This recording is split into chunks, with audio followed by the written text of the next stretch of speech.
Welcome to DT Kane's Epic Fantasy Book Club. I'm DT Kane, author of the epic fantasy series The Acktus Saga and the spoken books Uprising. Each week, I read from one of my novels, discuss my writing process, answer your questions, and have general discussions about fantasy fiction. It's like a book club, except I do all the work for you. Find show notes, info about all my novels, and much more at dtkane.com. Here's the show.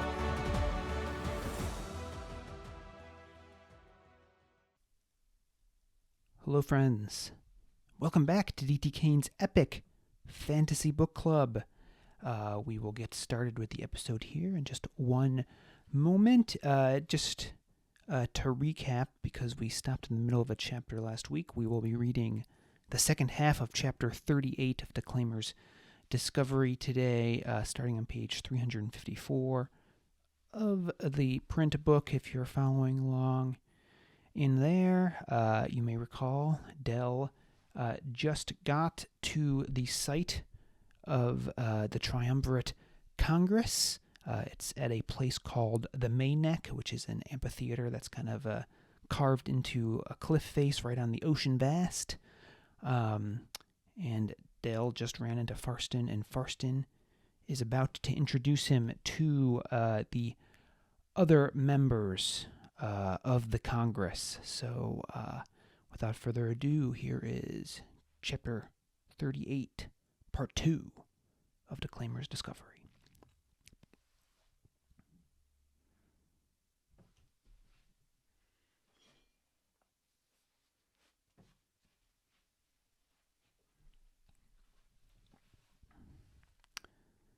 The dais was arranged with 6 luxurious leather seats that gleamed just as brightly as Farston's boots.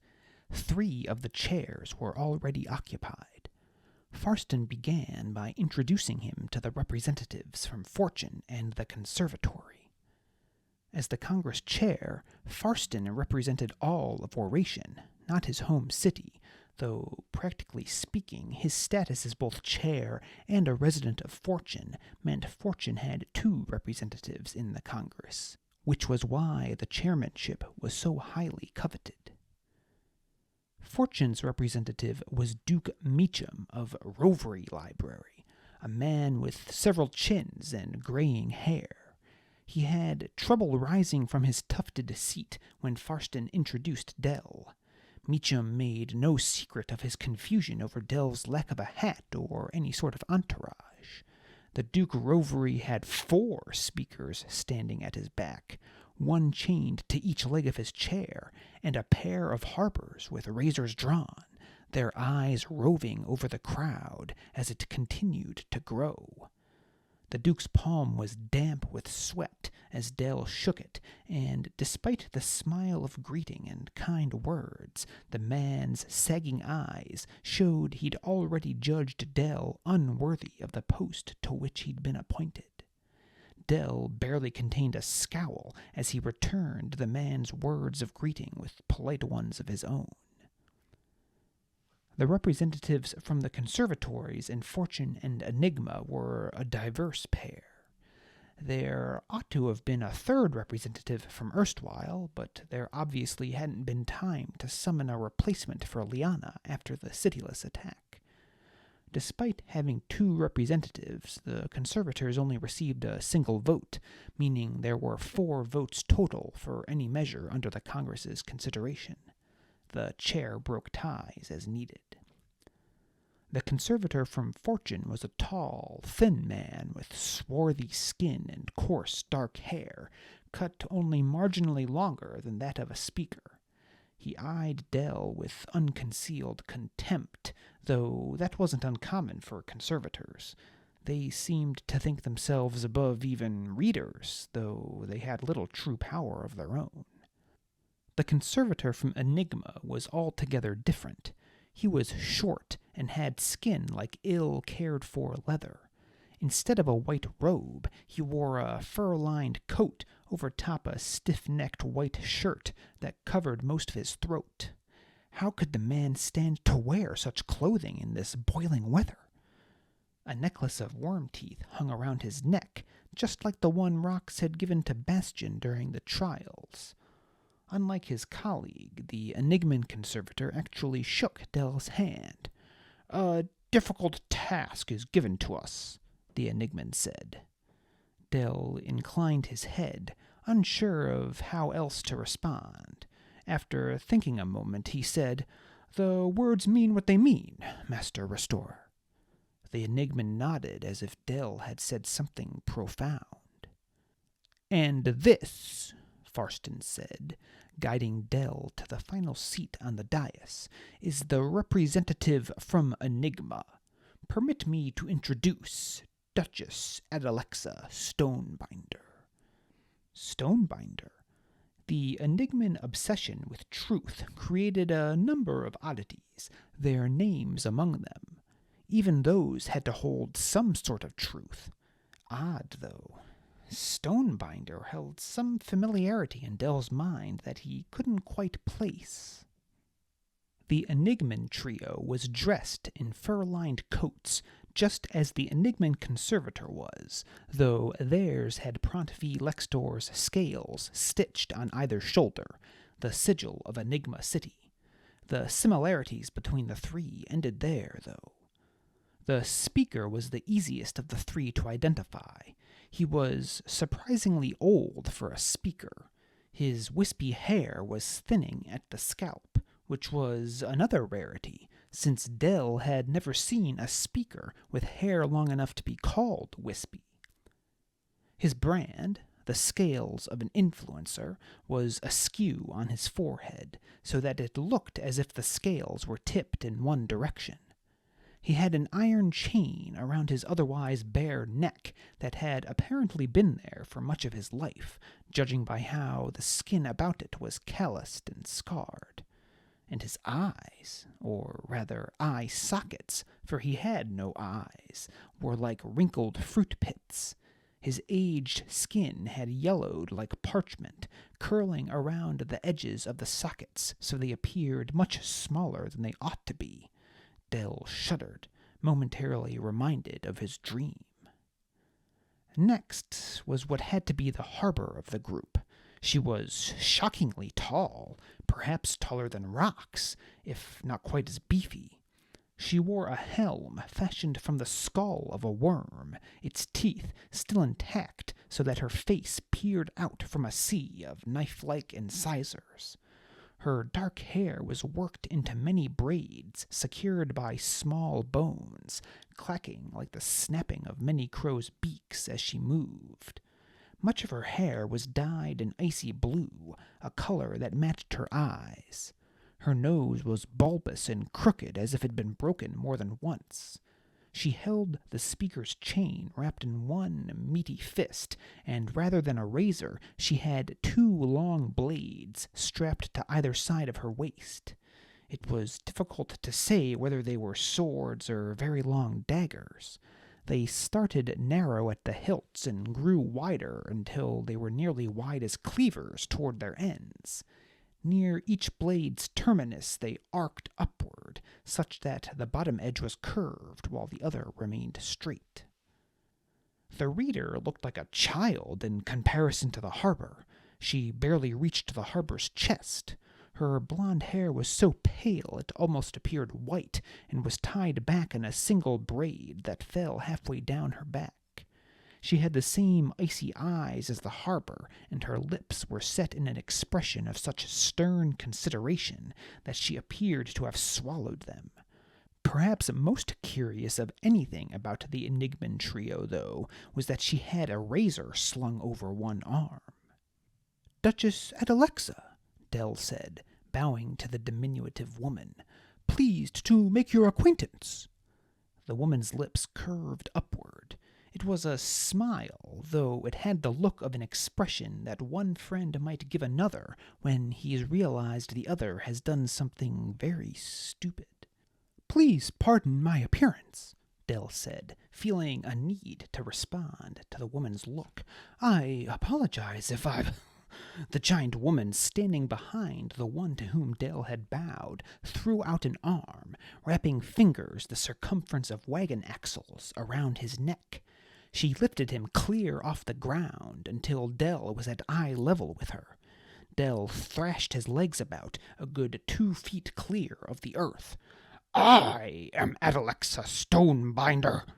Her voice was akin to a lightning strike upon a mountain peak. "And you are Torchsire?" The rumbling tone sounded peculiarly like Rox's, though where his was like an earthquake, the giant woman's was more like a hurricane, pitched like a wailing wind and just as ferocious. "My father once met a man named Torchsire. He stole my brother from us." Her brother? Suddenly, between his choked gasps for breath, Del recalled where he'd heard the name Stonebinder. Rox had only shared it with him once or twice. Del's giant protector rarely spoke of the life he'd left behind in Enigma, and Del had been just a babe when his father had returned from a trading expedition with a young Rox in his possession. But Rox had mentioned once that, while every Enigman values truth, a Stonebinder can never lie, for they lead Enigma and must set an example by which all others may live. Del had never thought to take Rox's statement about leading Enigma literally, but apparently he should have. Del tried to tell Adalexa that Rox was here, in the city, but could get no words out around her fingers, which squeezed about his larynx like the jaws of a ravenous dog. He tapped at her fingers desperately, already feeling the strength draining from his limbs as they cried out for air. "Duchess Adalexa, if you please." Farston's voice was like a lullaby sung by a man who'd just ordered the death of innocence, serene and disturbing all at once. "We are here for the good of the nation, not to air personal grievances." Adalexa's fingers immediately released Del, and he tumbled to the dais' cobbled floor, coughing and spluttering for air. The giant Enigman looked startled, as if surprised she'd actually released Del. "I do apologize," Farston said. "If I'd known the history between your libraries, I would have warned you both ahead of time." Farston's tone sounded about as genuine as a gilt-plated stone, and the apologetic smile he turned toward Del was no more true. None of the gathered readers moved to aid Del in rising from where he'd fallen, but eventually the conservator from Enigma grabbed his arms and hoisted him back to his feet. Rubbing at his neck and still gasping, Del gave the conservator a nod of thanks before turning back to Duchess Adalexa. Why had Rox never told him that he had a sister? "My lady," Del said, voice like a rasp over dry wood, "I do apologize for mistaking you, but you are also mistaken. My father did not steal your brother. He won him in a bet, fairly played." "Won him?" Her right hand went to the hilt of one of her blades. "A sack of beans can be won. A horse can be won. These," she rattled the chain around her speaker's neck, "can be won. A child of the Stonebinders cannot be won. He is not chattel to be traded. Your father is a cheat and a liar. He tricked. My father is no such thing," Del said, his own hand moving to rest on the hilt of his rapier. "I demand you retract that slander. Or what, child of lies? Do you wish to face me in combat?"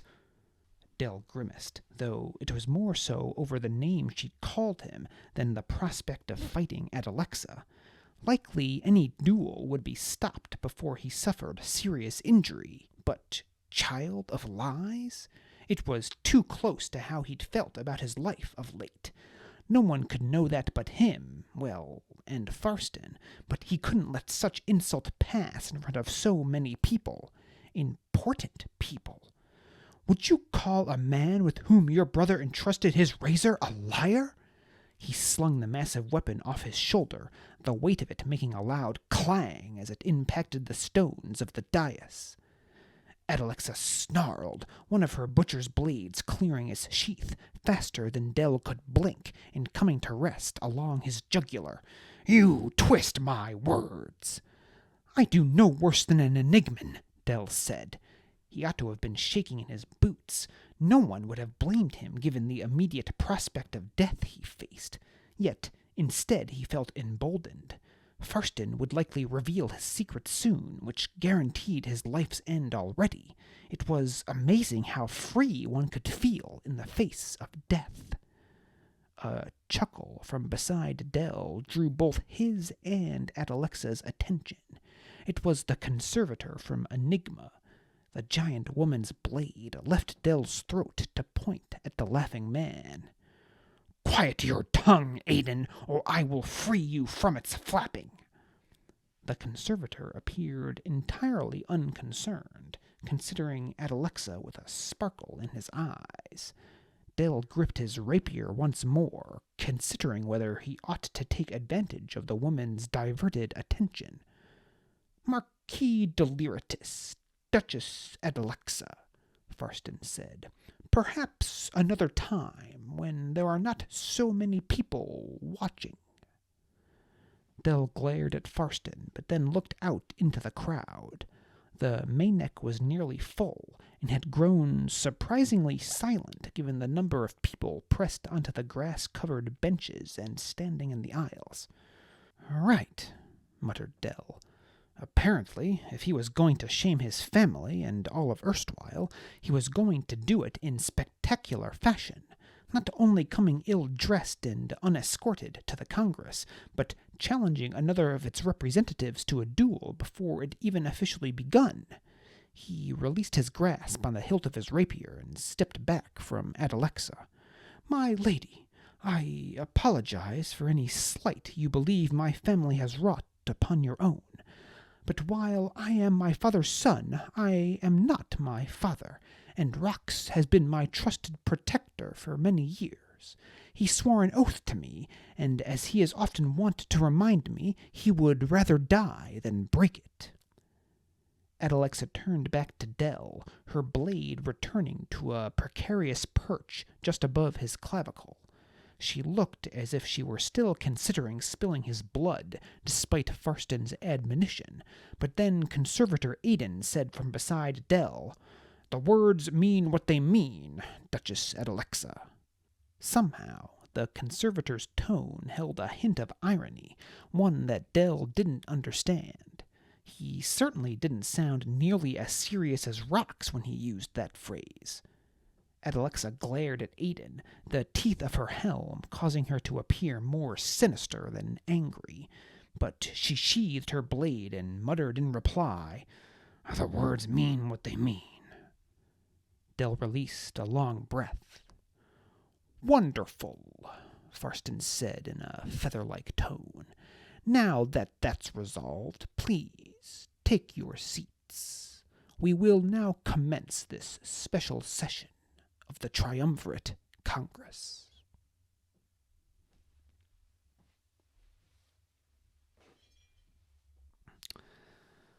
All right, hello DT crew.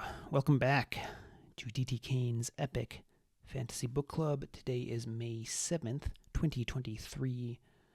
As I record this, which is episode number... Oh, of course, my computer froze when I needed to see what the date was. Or what episode number we were on.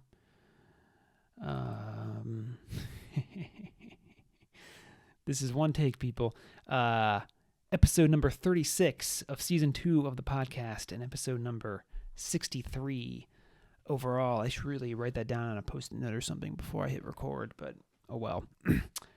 So welcome back. Hope everyone enjoyed wrapping up Chapter 38 of Declaimer's Discovery there. We meet Rox's sister. Bit of a surprise there. So Rox is related to the current leader of Enigma, or at least one of the leaders of Enigma, right? Duchess Adelexa Stonebinder. And you may recall from book 1 that Rox told Baz that he had a younger sister back in Enigma which would appear to be at Alexa. That would seem to mean that Rox was in line to be a duke in Enigma if he had not become Del's Harbor. So how interesting is that? Certainly that will be relevant down the road at some point in the Spoken Books Uprising. So just an interesting point there. All right, so next week we will start reading chapter 39. Let's see, how long is that? Goes on for a bit here. And we'll probably read the first half of chapter 39 next week. I am trying to keep these episodes to around a half hour now. I do think... I know some of you like the longer episodes, but I think a lot of people do not like the super long episodes. And also, frankly, it's just a little easier for me if the episodes are shorter. So I know we're moving through this maybe a bit more slowly than we did with the first book. But yeah, the first half of chapter 39, since it's a long one. And yes, I guess we are moving through this slower than the first book, but Declaimer's Discovery is also quite a bit longer than the Acktus Trials, so there's that as well. But yes, we'll start chapter 39 next week. Let's see, in other podcast news, I do think I am going to try the idea that I threw out there last week on the podcast and in the newsletter. Try doing a book club type situation with something other than my own book, where we read an agreed upon book on our own, and then we have an episode where I talk about it, and I may even bring a guest co-host on to discuss it, so that might be fun. So I think the first one we're going to read is Riddlemaster of Head by Patricia A. McKillop. I have been meaning, here I'm holding it up on the video here for those of you to see. Now, this version that I have is the complete trilogy in one book. Riddlemaster of Head is only the first 160 pages of this or so. And that's one thing I'm going to be sensitive about as well. I'm going to try to pick shorter books, maybe books that are a little less known. I think most serious fantasy fans will have heard of Patricia McKillop, but she's obviously not quite as well known as some of the bigger names. So I'm going to try to give some love to some of those. So many other people have talked about things like, The Lord of the Rings, or The Stormlight Archives by Brandon Sanderson, or, Joe Abercrombie's dark fantasy work. So I'm going to try to do a few slightly lesser known works.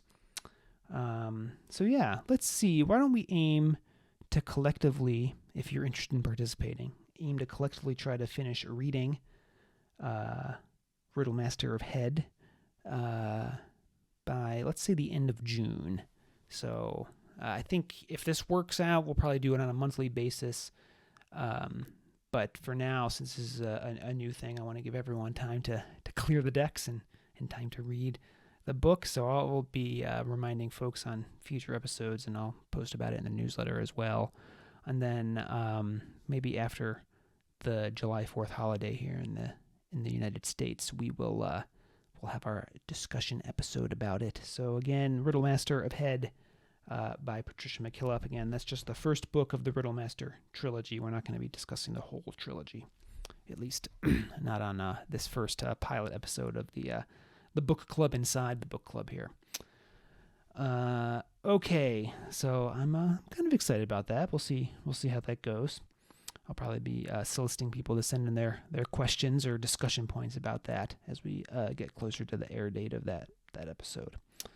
I also I got some enthusiastic survey responses about my hat when I posted the survey about the book club last week in the newsletter. So thanks for that. I'll wear the hat on the book club discussion episode for sure. All right, so that brings us up to our fantasy quote of the week. And since it was Cinco de Mayo on Friday, I tried to pick some sort of a Wild West type quote, or at least a book. So I went with the gunslinger by Stephen King. So let's see. I guess that's really more about the American West, not not Mexico, but whatever. I'm not trying to. Hopefully, I'm not offending anyone out there. This is just all in good fun for the Cinco de Mayo weekend here.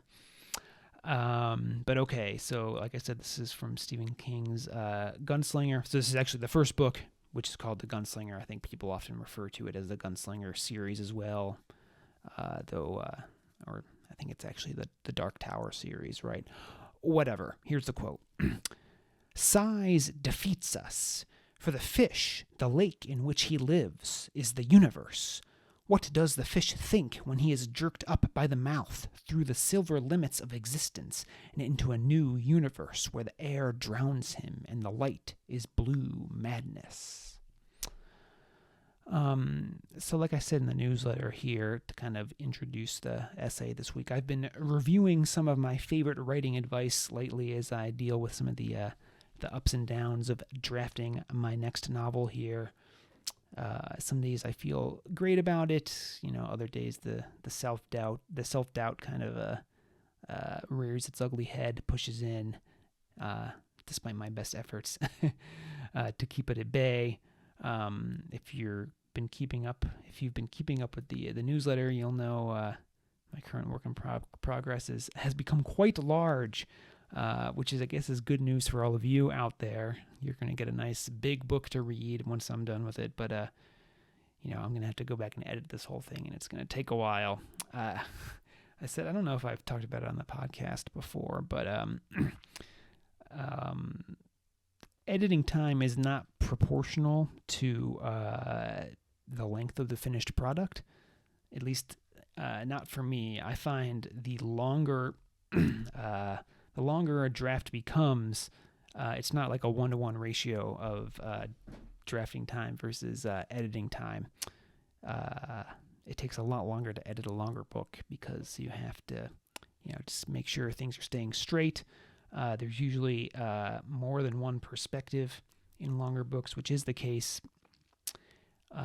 in Spoken Books 6, Fire and Ink. There are 2 main perspectives and then, a couple other perspectives also mixed in there. So lots of moving parts to keep track of. So anyway, it's just a bit more of a monster than some of my more simply plotted books, which many of the previous entries in the series have been. And there are some times when I feel like it is never going to end. Like I'm never going to be able to finish this thing. So I didn't really know what I was going to write for the essay this week, but when I stumbled on this quote from the Gunslinger that I just read, it reminded me of some excellent advice that I took to heart when working on my first novel. I think it applies to other types of work too, not just writing. So if you're working on another sizable project that isn't necessarily writing-based, or at least not a novel, I think this is applicable to many other areas as well. But when embarking on an extended project, you can't constantly zoom out and review how far you are from the finish line. That only makes it feel like an insurmountable task. You need to develop tunnel vision. Writing a whole novel might seem impossible, but writing 100 words is doable, or 1,000, or 50, whatever daily goal works for you. In other words, you break the enormous task into small, easily achieved chunks, build momentum, then repeat until completion. Each day you'll feel better having accomplished your micro goal and won't feel the existential dread over the impossibility of climbing a mountain in a single day. Related to this is the somewhat cliched principle that you need to enjoy the journey. Finishing a project is great, but the sense of accomplishment or praise or reward or whatever it is that waits at the project's end is fleeting. A reporter once asked tennis star Chris Evert how long the thrill of winning Wimbledon lasted. She responded, "About an hour." Now, there's nothing wrong with achievement, but just keep in mind that the high of reaching that goal will be fleeting. most of your time will be spent working toward it. And what sort of life are you living if you only enjoy yourself during those ephemeral moments of accomplishment? So stop being anxious about reaching the finish line and start enjoying the process of putting one foot in front of the other. And just a footnote here for those of you who are perhaps considering writing a novel. If you write just 250 words a day, that's over 90,000 words in a year. And there you have the first draft of your novel. So, those small building blocks do add up over the course of time. 90,000 words is actually longer than the Acktus Trials, or right around... No, I guess that's just about how long the Acktus Trials was. So I like to consider the Acktus Trials definitely certainly a full-length novel. So if you write just those 250 words a day, you'll at least have your first draft there. So, you aren't doing anything wrong if you're working slowly, as long as you're making consistent progress. All right, so that's it. Again, I feel like I've rambled a bit here, as I do sometimes in these after narration segments, but that's how it is. And I do occasionally get a kind email from you all out there saying you appreciate these segments, so thank you for that, and that's how they're going to keep me in, so there you go. All right, so like I said, next week we're going to be reading Chapter 39 of Declaimer's Discovery, at least the first half of it. So until then, this has been D.T. Kane's Epic Fantasy Book Club. Thanks for listening to D.T. Kane's Epic Fantasy Book Club. If you liked today's episode, please consider rating and reviewing wherever you listen to podcasts. If you're watching on YouTube, give this video a thumbs up if you liked it, and hit that subscribe button and the bell so you get notified whenever new episodes become available. If you'd like to listen to back episodes or review the show notes, visit dtkane.com/podcast. D.T. Kane's novels are available for purchase at most major online retailers, or you can purchase directly from his website at www.dtkane.com/books. You can receive a free short story and sign up for D.T. Kane's mailing list at dtkane.com/email-signup. If you'd like to connect, you can find D.T. Kane on Facebook at D.T. Kane Author or Twitter at D.T. Kane Author, or send D.T. Kane an email at dtkane@dtkane.com. See you next week.